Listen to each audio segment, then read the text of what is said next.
예, 지금 제가 ICF에 대해서 보고 있죠. 어, 자, ICF의 코드 지침이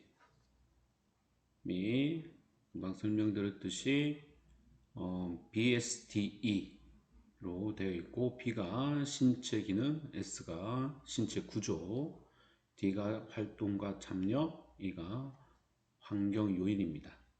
자, 그럼 이 네 가지 요소에 대해서 좀 세부적으로 좀 보도록 그렇게 하겠습니다. 자, 먼저 D 신체 기능에 대한 내용입니다. 자, 신체 기능은 D로 시작이 되고 1에서 8까지의 의미를 갖고 있습니다. 자, 1이 정신 기능, 2가 감각 기능 및 통증, 3이 음성 및 말하기, 그리고 4가 심혈관, 예, 요거는 하나 삭제돼야 되는 거죠. 예.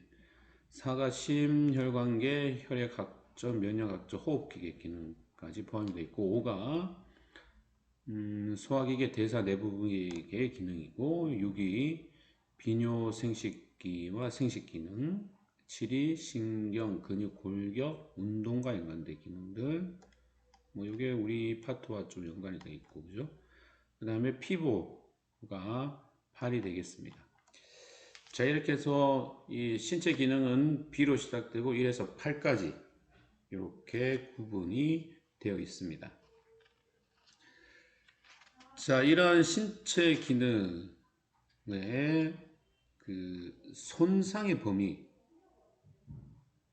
나타내기 위해서는 역시 이것도 이제 코드화를 시키는데, 즉 신체 기능 예를 들어서 자, 이 정신 기능이 어떠한 손상을 입었다. 뭐 그리고 감각 기능이 어떠한 손상을 입었다. 뭐 그리고 신경 근육 기능에 어떤 손상을 입었다. 손상의 범위가 쉽게 얘기해서 높다, 낮다, 전체적으로 손상을 입었다. 막 이렇게 또 표현을 해야 되잖아요, 그죠? 자, 그렇게 표현하는 분류가 바로 여기에 보이는 표 2-6이 되겠습니다. 자, 그래서 이 신체 기능의 손상 범위나 정도를 나타내기 위해서 한 개의 분류 척도를 사용합니다. 자, 요걸 우리 한 개의 분류 척도 이렇게 지금 표현하고 있어요. 콤마 0, 콤마 1, 콤마 2, 3, 4, 8, 9 해서 있고, 자, 특히 여기 보면 0에서 4까지, 즉 5단계의 그러한 이 손상 분류 척도가 있습니다. 0이 문제 없다 해서 4까지가 극심한 정도의 문제. 그래서 0은 뭐 당연히 0에서 한 4% 정도고, 우리가 4는 9에서 100% 정도의 손상, 즉 전체의 손상을 입은 상태를 얘기합니다. 이게 기능에 대한 분류 척도인데, 다른 요인에서도 이 분류 척도가 활용될 수가 있습니다. 뭐 환경 요인이나 또는 구조의 요인이나 뭐 이런 것들이 활용될 수는 있어요. 자, 그래서 제목이 여기는 그냥 일반적인 분류 척도라고 했는데, 일단 여기 제일 먼저 신체 기능이 나왔기 때문에, 자, 신체 기능의 손상의 범위는 콤마 0에서 콤마 4로 나누어서 표시를 한다. 자, 따라서 바로 밑에, 자, 신체 기능의 코드화 그러면, 자, 먼저 첫 번째 나오는 요인은 이제 이게 신체 기능인지 또는 우리가 환경인지 구조인지, 자, 이걸 표현하는 코드가 바로 좀 전에 봤듯이 이 앞부분이죠. 자, 앞부분 BSDE. 자, 이게 먼저 나온다는 거죠. 그리고 그러면 신체 기능이다. 그럼 신체 기능에서도 뭐냐? 감각이냐, 근골격계냐, 그지? 비뇨기냐. 자, 이렇게 구분을 하는 거죠. 자, 예를 들어서 근골격계다. 그러면 자, 이런 식으로, 자, 신체 기능의 근골격계의 302, 요거는 이제 책을 봐야 됩니다. 책을 보면 이제 요 신체 기능의 어느 부분이냐, 이런 게 나오니까. 자, 그래서 이 730이 신체 기능의 근력이었죠. 금방 7번이 근력, 신경이었습니다. 그래서 이 부분에 여기 편측인데 편측의 근력에 해당이 되고 얼만큼의 손상이냐, 손상의 정도는 0에서 4까지를 측정을 해서 여기에 기재를 하면 됩니다. 그래서 점 하나죠, 하나. 0이 됐든 1이 됐든 2가 됐든 3이 됐든 4를 기재를 하게 됩니다. 그래서 이게 바로 신체 기능에 대한 코드화 예가 되겠고요. 저게 이제 첫 번째 분류 척도에 대한 내용이 되겠습니다. 자, 두 번째가 우리가 DS, 즉 신체 구조에 대한 코드는 S로 시작되고 이것도 역시 8개의 범주로 나눕니다. S1이 신경계부터 시작해서 S4 심혈관, 7이 운동 관련, 8이 피부. 거의 비슷하죠? 예, 금방 봤던 D와도 좀 비슷하게, B입니다. B와도 비슷한 분류를 갖고 있습니다. 자, 이 신체 구조에 대한 코드 형태는 금방 봤던 기능과는 조금 더 복잡다, 그죠? 즉, 분류 척도를 3개를 씁니다. 3개. 그래서 여러분 참고는 여러분 책 31쪽에 있는 표 2-7을 좀 참고하시면서 보시기 바랍니다. 지금 여기에는 지금 표를 복사를 안 해 놨기 때문에 31쪽 2-7 그림을 참고를 합니다. 자, 이 S 즉 신체 구조의 이 손상에 대한 그러한 기재는 3가지 분류 척도를 기입합니다. 3가지. 여기 나와 있듯이 하나, 둘, 3가지 분류 척도를 기입한다. 자, 첫 번째 이 분류 척도에 기입하는 거는 해당 항목의 손상이 얼마나 심각한지 설명하는 척도고요. 그 다음에 두 번째 분류 척도는 형태의 변화를 포함하는 손상의 특성을 설명하는 척도, 그리고 세 번째가 바로 위치입니다. 그래서 자, 정도, 그리고 형태의 변화, 그리고 손상의 위치, 이렇게 해서 분류 척도가 3개다, 3개. 자, 이런 지금 책 31쪽 좀 참고하셔야 됩니다. 자, 그래서 3가지의 분류 척도 뭐라고요? 손상의 정도, 두 번째가 형태의 변화, 세 번째가 위치를 기입을 하게 됩니다. 그래서 예를 들어 뭐 이런 거죠. 자, 표 2-7에 지금 있는 걸 설명하고 있습니다. 자, 첫 번째 분류 척도가 손상의 정도였잖아요. 그죠? 그래서 뭐 가벼운 정도의 손상이다. 그럼 이제 1을 기재하는 거고, 자, 두 번째가 변형이었다. 변형이 있느냐. 즉, 손상의 특성인데, 자, 좀, 이상 정렬이 나타났다. 그러면 여기에 이제 6번을 기재를 하고, 그죠? 6번. 그리고 어느 쪽이냐, 위치가 어떻게 되냐. 오른쪽이다. 이렇게 1, 6, 1. 이렇게 해서 손상의 분류 3가지를 기재하는 게 바로 신체 구조의 코드 형태가 되겠습니다. 자, 다음이 자, 활동과 참여 D에 해당되죠. D 코드에 해당되는 활동과 참여입니다. 자, 활동은 개인이 과제나 행위를 수행하는 것으로서 활동의 제한은 개인의 활동을 실행하는 동안 겪을 수 있는 어려움으로 정의할 수 있고요. 자, 참여는 생활의 상황에 관한 것으로서 참여의 제약은 개인이 생활의 상황에 관여하는 동안 경험할 수 있는 문제점들로 정의할 수 있습니다. 자, 그래서 이 활동과 참여는 바로 이러한 분류 척도를 이용하는데 수행, 자, 여기서는 활동에 대한 의미가 강합니다. 수행의 분류 척도가 마침표, 콤마 다음에 오는 첫 번째 자릿수에 해당되는 거고, 능력, 이 능력은 참여의 의미가 좀 강한데요. 능력은 콤마 두 번째 자릿수에 해당되는 그런 분류 척도가 되겠습니다. 자, 그래서 일단은 이 활동과 참여에 대한 D 코드는 이거 예, 이렇게 9가지고 첫 번째가 학습 지식의 적용부터 D3가 의사소통, 4가 이동이고 7이 대인관계, 8이 주요 생활 영역, 9가 공동체까지 이렇게 구분해서 활동과 참여에 대한 코드 앞부분에 대한 내용이었고요. 그리고 뒷부분 콤마 다음에 오는 게 바로 다음에 오는 게 수행이었고 그 다음 두 번째 자리가 능력이라고 했죠. 자, 따라서 자, 이렇게 활동과 참여의 코드를 적용해 볼 수 있어요. 자, 여기 보니까 자, 첫 번째 자, 이 D4에 해당되는 게 잠깐요. 이동이었죠. 이동. 그죠? 이동이었고 그 뒷부분에 오는 수치는 요 500인데요. 이거는 이제 그 이 책을 보고 책에 나와 있어요. 이 뒤에 뭐 걷기다, 달리기다 나와 있기 때문에 그 보고 기재를 하면 되고요. 자, 하여튼 D4 이동인데 어떤 이동이냐?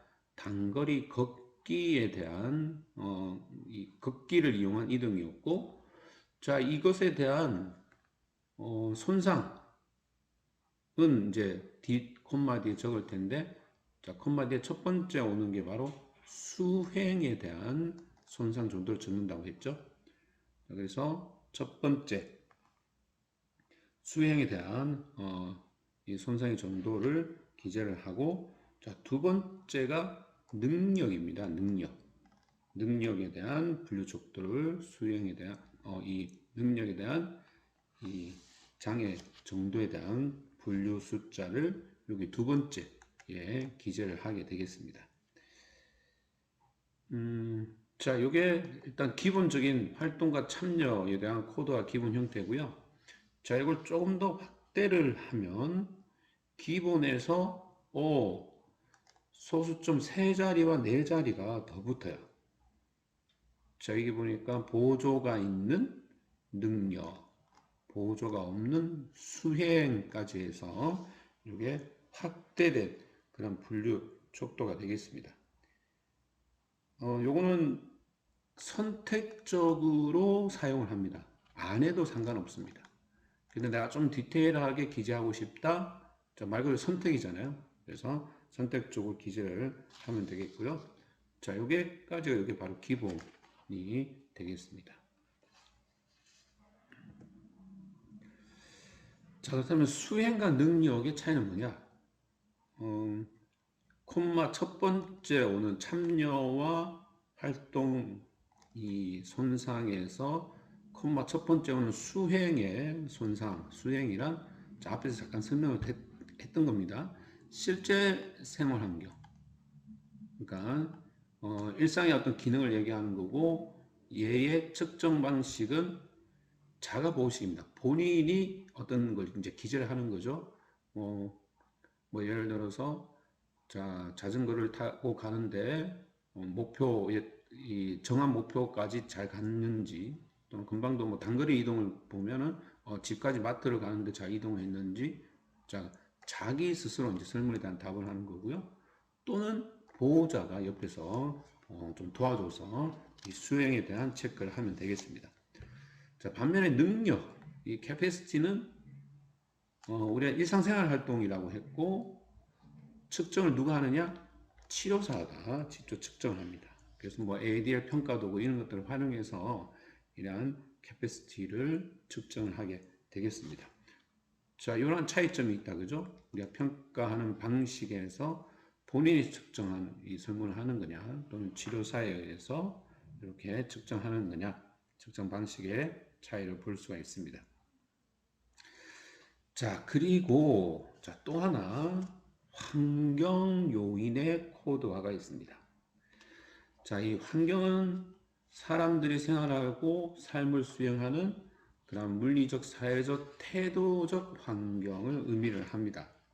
자, 환경은 요 코드가 뭐예요? E죠. 요 E가 빠졌네요. 환경 코드는 E입니다. E. 자, E가 되고 예. 자, 이런 것들은 모두가 이제 환경의 요인에 속하게 되는 거고, 자, 여기는 두 가지 요인으로 구분한다고 했습니다. 장애 요인과 촉진 요인입니다. 자, 이 환경 요인은 생활 속에 있는 개인의 관점에 따라서 장애 요인이 될 수 있고 또는 촉진 요인이 될 수도 있다. 자, 예를 들어서 뭐 책에 나와 있는 내용이에요. 시각장애인을 위한 유도 블록은 시각장애인에게 촉진이죠. 좋은 요인입니다. 촉진 요인이지만 휠체어를 사용하는 장애인에게는 장애 요인이 되는 거죠. 이해가 되죠? 그죠? 그래서 촉진 요인은 어떤 요인의 존재에 의해서 나타날 수도 있고, 그렇죠. 이 촉진 요인은 어떤 요인의 존재에 의해서 나타나지만, 이 장애 요인은 어떤 요인의 존재에 의해서 나타날 수도 있고, 또는 나타나지 않을 수도 있다라는 겁니다.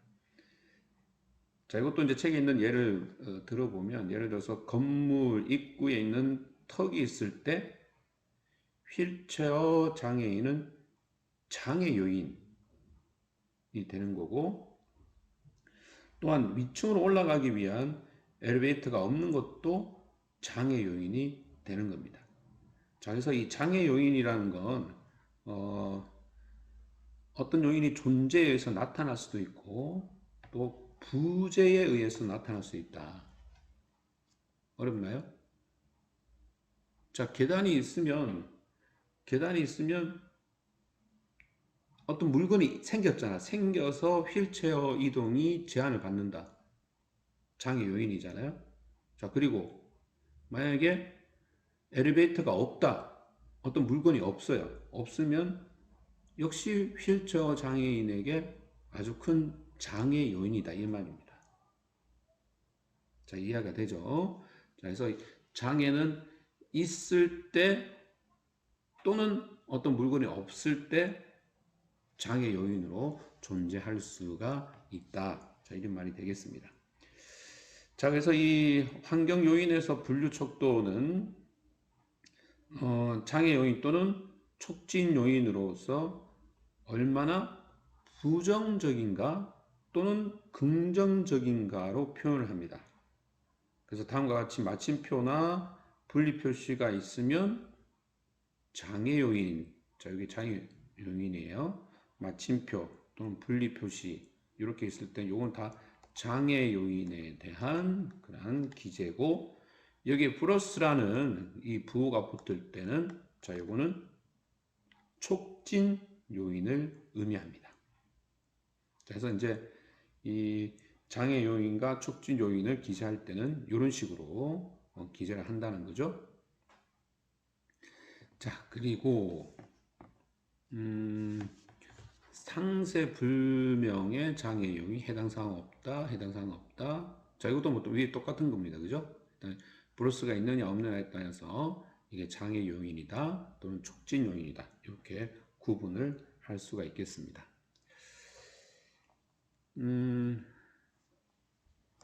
자, 그래서 우리가 크게 네 가지 카테고리, ICF에서 네 가지 카테고리, B, 신체 기능, S, 신체 구조, D, 활동과 참여, E, 환경 요인, 네 가지에 대해서 코드화하는 걸 아주 짧게 한번 봤고요.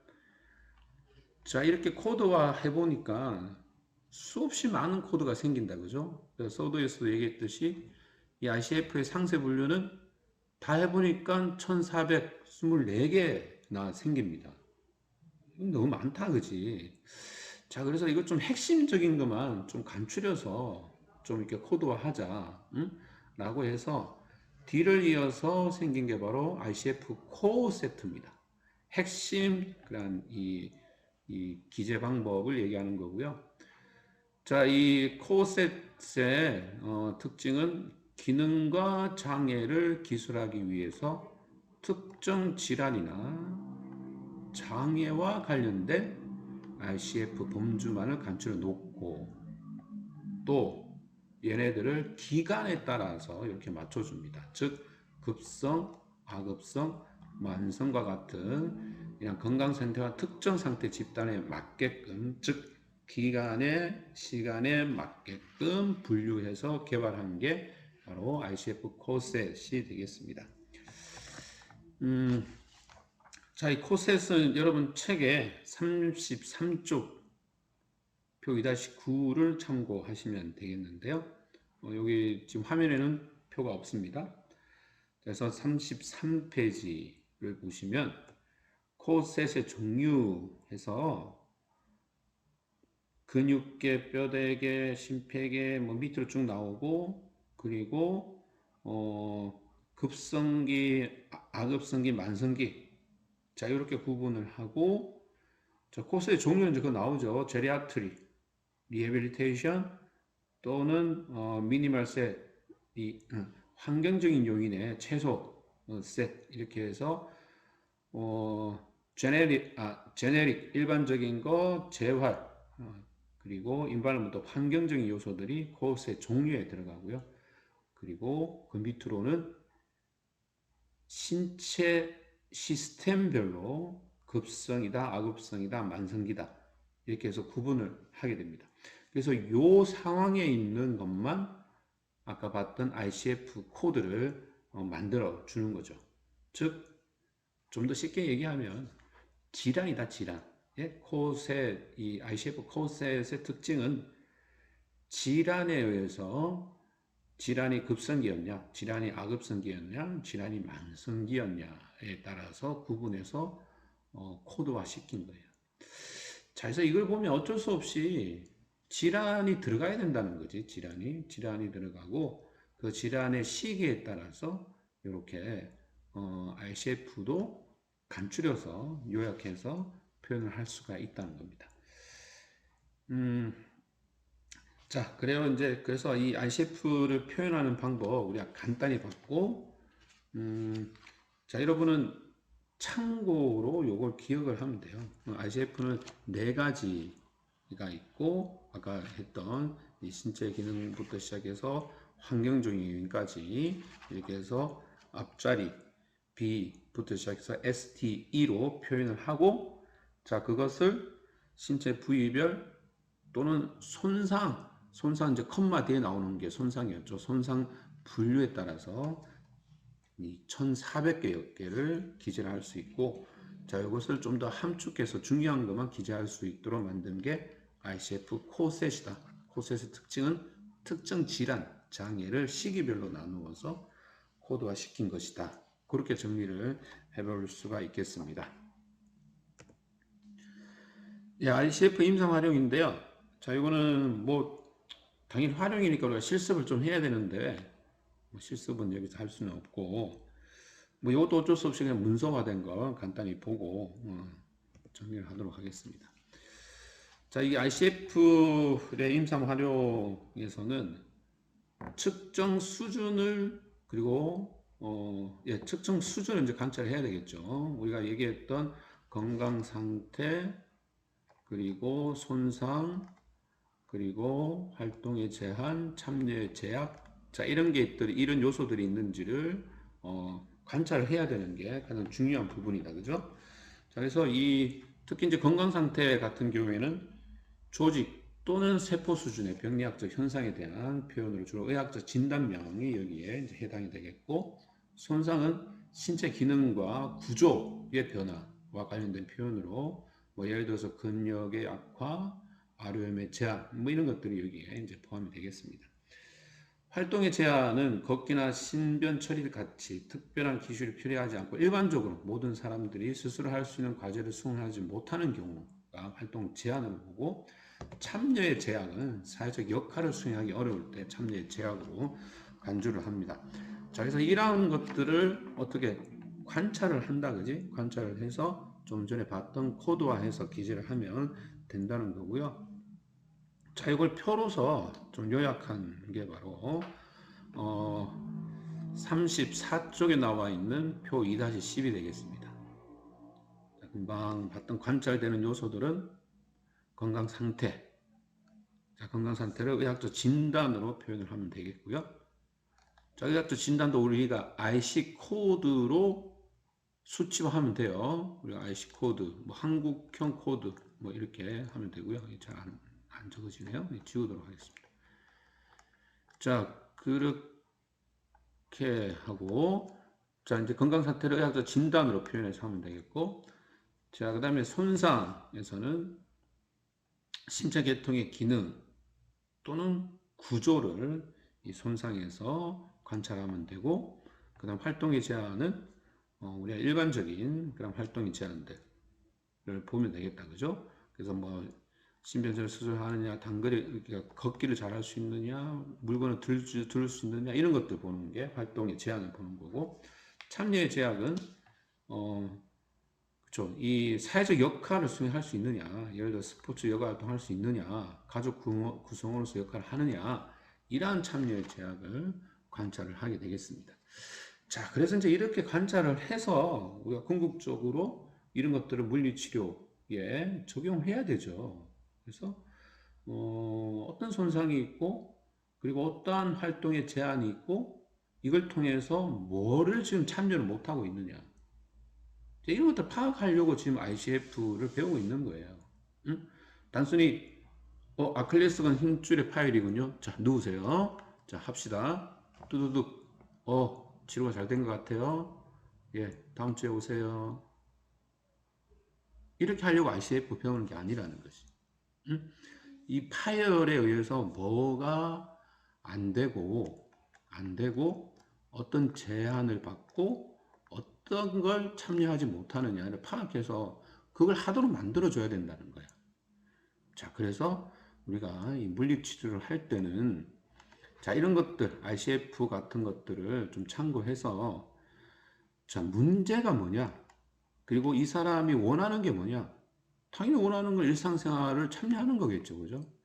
원래대로 복귀하는 게 요구란 말이지. 그래서 문제를 파악하고 이러한 욕구들을 확인해서 자, 이게 수정 가능하다. 응? 이건 좀 이렇게 어려운 것 같다. 이게 이 진단면에서는 이게 문제였구나. 자, 이런 것도 좀 파악을 합니다.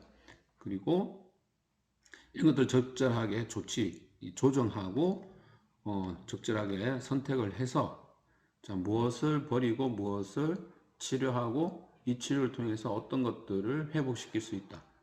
선택을 해서 이제 그에 맞는 계획과 중재 그리고 결과적으로 평가를 하게 됩니다. 자, 그래서 이제 이게 일반적인 물리치료 또는 이제 재활치료의 사이클이 되겠고, 여기서 중요한 게 우리 ICF 같은 걸 배운 건 바로 요겁니다. 문제와 욕구를 확인한다.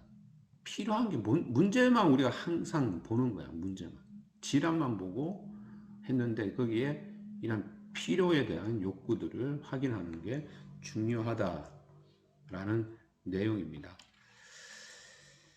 자, 그래서 2장에 대한 내용이 여기까지고요. 뭐 많은 걸 좀 했는데 자, 2장도 어떻게 보면 이제 요약을 하면 간단한 거예요, 그죠? 장애를 분류를 예전부터 시작해서 했고, 그리고 현재는 이 장애를 조금 더 세밀하게 분류를 해서 환자가 갖고 있는 문제 플러스 이 환자가 요구하는 것, 즉 어떠한 이 사회적인 참여까지 또 일상생활의 회복까지를 정확하게 기재해서 그것을 처리해주는 자, 그러한 능력을 우리가 갖추기 위해서 2장 장애 모형과 이러한 그 내용들을 좀 면밀히 보았습니다. 예, 그래서 2장은 이렇게 하고요. 여러분 각 장 끝나면 이렇게 문제가 나옵니다. 문제 꼭 한번 풀어보고 우리가 정답은 우리가 실시간 화상할 때 좀 정답을 좀 보도록 그렇게 하도록 하겠습니다. 자, 그러면 여기까지 하도록 하겠습니다.